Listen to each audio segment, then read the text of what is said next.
Улсын онцгой комиссийн 4-р ээлжид хуралдаан болж өндөрлөө. Хуралдаанд ерөнхий сайд, шадар сайд, засгийн газрын гишүүд, яамдын төрийн наримчгийн дарга нар мөн нийслэл 21 аймгийн засаг дарга нар захимаар оролцож өвлжилтийн бэлтгэл хүндрлийн үед авах арга хэмжээний талаар хэлцэж холбогдох албаныханд үүрэг чиглэлөө. Хуралдааны үеэр Монгол Улсын ерөнхий сайд Ирэх мягмар гарагаас нутгийн ихэнх хэсгээр нойтон цас орж, явган шуурга төлөвтэй байгааг анхааруулж, бэлтгэл бэлэн байдлаа хангахыг анхаарууллаа. Мөн баруун аймагуд болон зуншлах тааруу байсан аймаг орон нутагт зүүн аймгаас өвс төжөөлт татан авах ажлуудаа цаг хугацаанд нь хийж гүйцэтгэхийг онцоллоо. 7 хоногоос ихэнх нутгаар хурд онцорж засорж олон жилийн дундаас хөөдрөх юм төлөвтэй. За энэ ингээд малчид тариаланчдын үйл ажиллагаанд амьдрал ах үед эрсдэл учруулж болзошгүй байна. Энэ цаг үед улсын шуурга биш хана ажиллаа хийж цаг агаар засан шуурганаас урьдчилан сэргийлэх нэг хариуцлагатай үе. За ялангуяа өвс төжөөл, ургац сураалт, мах үлтгэл, захиргаан дулаан, түлш шатхуун зэрэг ард иргэдийн амжиргааны гол асуудлуудыг, гол нэр төрлийн бүтээгдэхүүнүүдийн хангамж нөөц доктортой байдалд онцгой анхаарах шаардлагатай байна. Аливаа хэлбэр улс төрчихгүй төр зэсэг, төр ард түмний эрх шигийг тэргүүн тавьж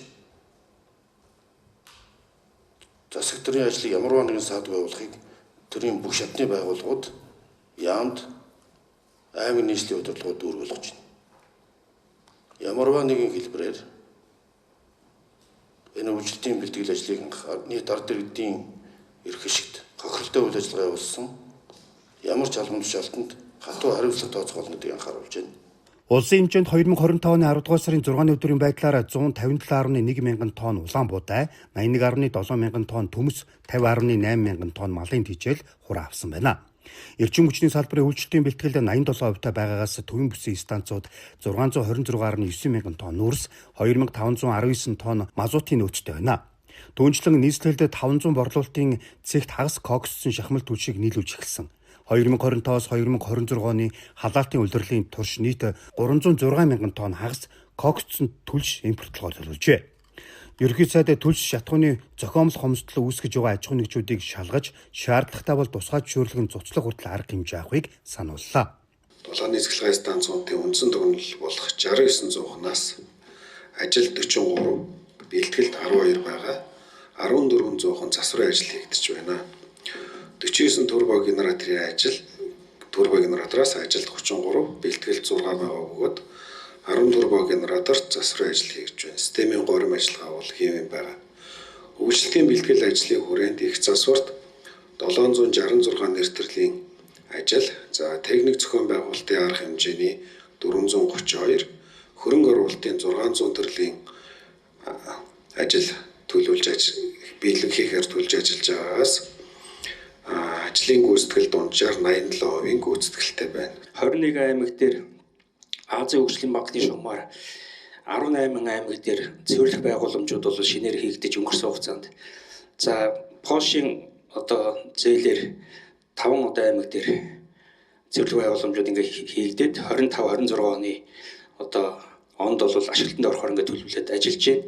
За 3 аймаг үндсэндээ 4 аймаг бол үлдчихэд байгаа. Ховд Увс, за Баян Хонгор, Сэлэнг аймагуудын цэвэрлэх байгууламжийн хүчин чадал бол хөрхөө болсон. Дээрээс нь бол тоног төхөөрөмжлөлөд бүтцийн бас эвдрэл гарч байгаа. Энэ дээр бас онцгой байдлын комиссийн гишүүд манаас дэмжлэг өгч ажиллах тал дээр та бүхнээс бас дэмжлэг хүсэж байгаамаа. Монгол Улсын шадар сайд улсын онцгой комиссийн дарга амар сайхан өнөөдрийн хэлэлцэн асуудалтай холбоотойгоор холбогдох албаныханд дараах чиглэлээр үүрэг өглөө. Өвлжилтийн нөхцөл хүндрэхэд эрсдлийг бууруулах, амнаас эрүүл мэндийг хамгаалах, шуурхай үйлчлэг хүрэх төлөвлөлтийг наривчлан гаргах, 2025-аас 2026 оны хөдөө аж ахуйн өвлжилт хаварчлалтын бэлтгэлийг бүх шатанд хангаж ажиллах, өвлжилт хаварчлалтыг хүндрэл багтаа даван туулахад шаардлагатай санхүүжилтийг батлагдсан төсөвд тусгаж, үүсэж болох эрсдлийг тооцож аймаг сумдын 2026 оны төсөвд хөрөнгийг нэмэх, өвлжилт хаварчлалтыг даван туулахад шаардлагатай нөөцийг орон нутгийн түвшинд бүрдүүлэх, өвс төжөөл мал мах худалдаалах, худалдан авах нэрийдлэр иргэдийг заллах гэмтэргээс урьдчилан сэргийлэх арга хэмжээ авахыг санууллаа. За нийтдээ Улаанбаатар хотод өнөөдөр 804 мянган орчим машин хөдөлгөөнд оролцож байгаа бүртгэлтэй байдаг. Энэ бол нийт агарын бохирдлын 29%-ийг бүрдүүлдэг. За 172 мянган орчим айл өрх гэр ороололд амьдарч одоо гал төлж байгаа. Энэ бол нийт агаарын бохирдлын 56%. За үлдсэн нь болохоор одоо дулааны цахилгаан станцууд, үнсэн сан болон бусад их үүсвэрүүдээс ингээд агаар бохирдуулж байгаа. За Улаанбаатар хотын агаарын бохирдлыг 3 гол цөм хэсэг байна. Нэгдүгürt энэ Баян шүү орчмын агаарын бохирдлын бүс, хоёр дахь голын бүс нь бол Долоон буудлын орчмын бүс, за гурав дахь нь бол энэ Шараад орчим ийм бүс гэсэн ийм агаарын бохирдлын одоо бүсчил байгаамаа. За энэ жилийн тухайд мал өвлжих бүс нутгийг бид бас гаргасан байгаа. За хамгийн олон мал бол баруун болон хангаан бүсэд өвлжгөр байгаа.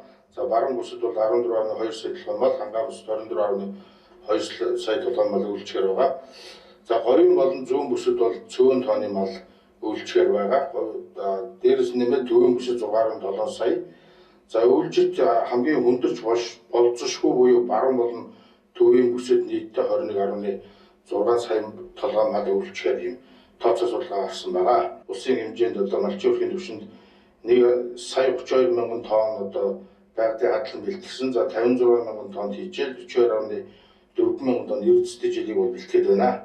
Хөвсгөл, Архангай, Булган, Сэлэнгийн нутаг, Завхны зүүн, Баян онгор, Өөрангай хойд, Төв аймгийн баруун болон хойд хэсгээр олон жилийн дунджаас хүйтэн байхаар байна. Дорндын нутаг, Хинтийн зүүн, Сүхбаатарын хойд хэсгээр олон жилийн дунджаас дулаан байхаар байна. Бусад нутгаар дунджиж орчин байх төлөвтэй байна. За хурд үндэсний хувьд 11-р сард Өмнө говийн ихэнх, Дорн говийн өмнөд хэсгээр олон жилийн дунджаас бага, бусад нутгаар дунджиж орчин байх төлөвтэй байна.